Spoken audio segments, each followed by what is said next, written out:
The church's absolute beginning was in 1968 when a group of youngsters met at a youth club to plan their trip to a summer camp. At this camp, God moved in the lives of the young people, including a young Carol Turk who had an experience of God that would change her life forever. Carol and the youth group would always have a prayer time before the youth club started, and this youth prayer group became known as the Alpha Group in September 1968. They met midweek in a home for prayer and Bible study, while on Sundays they attended local churches.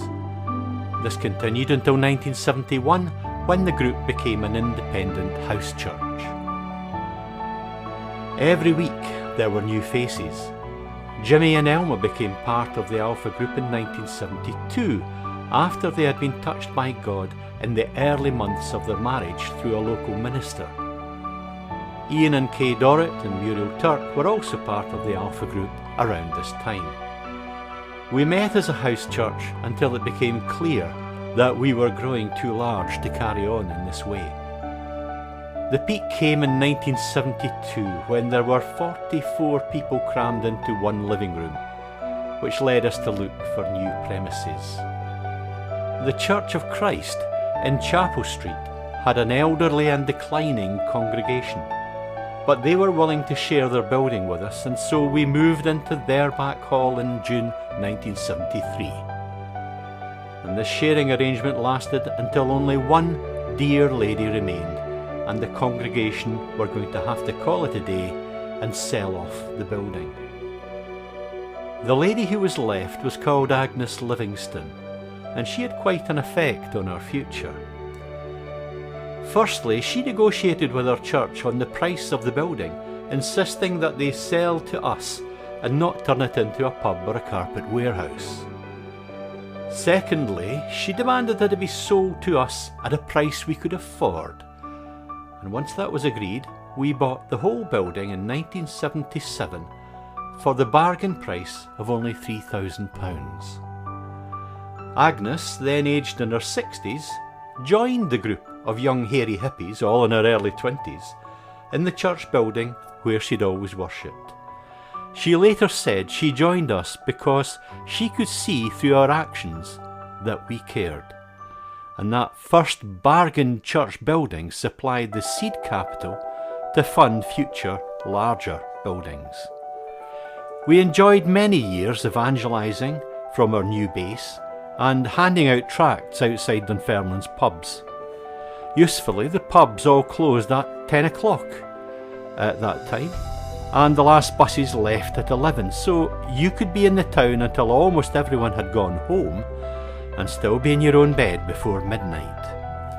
The conversations we had in the streets bore fruit, and through this outreach in January 1974, Lenny Turk became part of the church, with his brother Adrian following shortly after. Another curious thing we did back then was to go on pilgrimages to important religious sites. Over a week we would walk about 150 miles, stopping at places en route, and hold outreach meetings wherever we stayed. No accommodation was ever booked. We simply arrived and asked local ministers if we could sleep on their church hall floors. Now, gallus or what, it never failed, and we always had accommodation. Photographs of these walks were my mother's first introduction to these new people I was hanging out with. My mother was rather dubious about this new church, as it didn't have a building and it didn't even have a women's guild. My mother did notice, however, the church had lots of girls in it, and this was a good thing, as my mother was keen to see me married off and out of the house. But then, with a shriek of horror, she thought she saw a girl who was topless. This turned out to be that shameless hussy Jimmy Dowds, and eventually even she agreed that as he was a boy it was probably okay for him to have his shirt off. The next year we had grown even more in numbers, and upon setting off on our annual walk, the Dunfermline Press turned up and took our picture, and as well as Lenny and Adrian joining us that year, we were also joined by Elma's wee sister Linda. In 1978 we stopped going for long walks and instead attended the Dales Bible Week in Harrogate.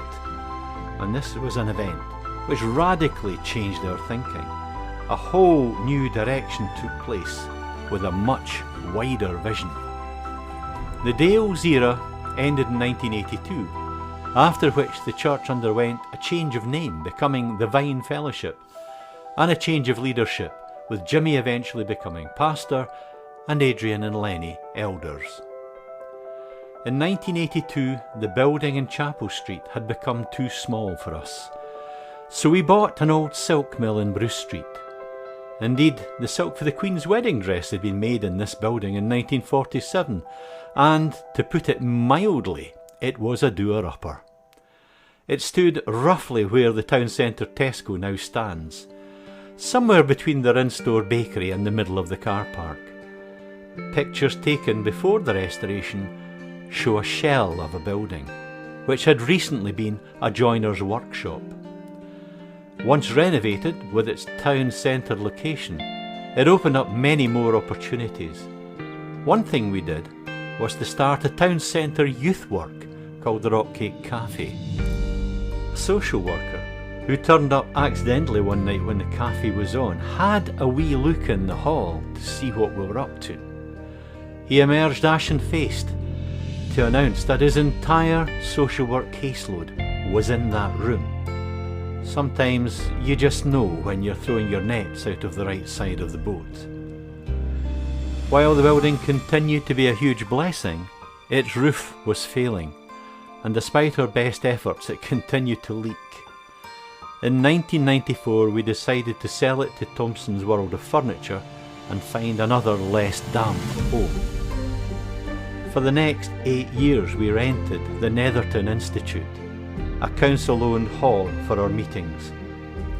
There was still a problem to be overcome, as at that time the council didn't open its halls on a Sunday. However, as the man who lived in the flat above the hall, Bobby Nicholson, attended the church, they allowed him to issue the keys to us on Sundays. So once again, God had someone in the right place at the right time to help us out. Setting up in a hired hall brought difficulties. The entire PA system was stored in a cupboard at the top of Bobby's stairs, so on any Sunday morning you could watch all the bits of the PA make their way down the stairs, out of the flat, along the street and into the hall. It was like watching a nature video of a line of ants carrying stuff on their backs. But instead of ants we had a small army of children hauling boxes of cables and mic stands along the road and into the hall. I like to think it developed character in the kids, and also phenomenal upper body strength, and then a few hours later the whole process would be reversed. One of the moves of the Spirit that took place there was something called the Toronto Blessing. It was characterised by a tremendous feeling of being close to the Father during prayer meetings, which grew in intensity until you fell over. It didn't photograph well, but the church magazine of the time did try to capture the moment. And other well-known faces also joined. In the late 90s we held a series of wonderful early morning prayer meetings along with other local churches, seeking revival and praying over each other. We visited several places where revival has broken out, such as Toronto and Columbia. In Columbia, we discovered the G12 vision, which focused on discipleship, and we hosted several conferences here in this building. As this slide from the church magazine shows, while we didn't know why Columbia or Toronto were being blessed, Jimmy did feel seeking revival elsewhere was part of a humbling process, with so many of God's promises prefaced with, "If my people humble themselves." In 2002 we found our current building, a derelict lemonade factory, and it was yet another fixer-upper. It came on the market at $250,000. We offered $215,000, which was all we had, and the owner said, "Nah." They got back to us some time later, so much later that our original offer had lapsed. And they said, "We accept your offer." But this time we said, "Nah." We then made a new reduced offer of 195,000. And they said, "Okay." And we said, "Really?" And they said, "Aye." And we said, "That's miraculous." We started just using the offices, then got the multi-purpose hall finished and met in there as a church. The work continued in phases, with the main hall being next, and then finally the cafe side of the building. As well as local charity work, we've always been involved in international charity work too, and this started in Guyana back in 1985. In Guyana, we helped set up a sewing machine factory to help the local natives. Over a meal, Dougie McGeechan from the Alexandria Fellowship explained his new project. He had partnered with a pastor in Guyana. He had sewing machines, but he needed an electrician to install them. Elma jokingly volunteered Jimmy as the electrician, and a few months later, the joke now long forgotten, Jimmy was there. Many other countries have also been visited. We helped in some way in Croatia, Thailand, and several parts of Africa, but the largest effort came in Haiti.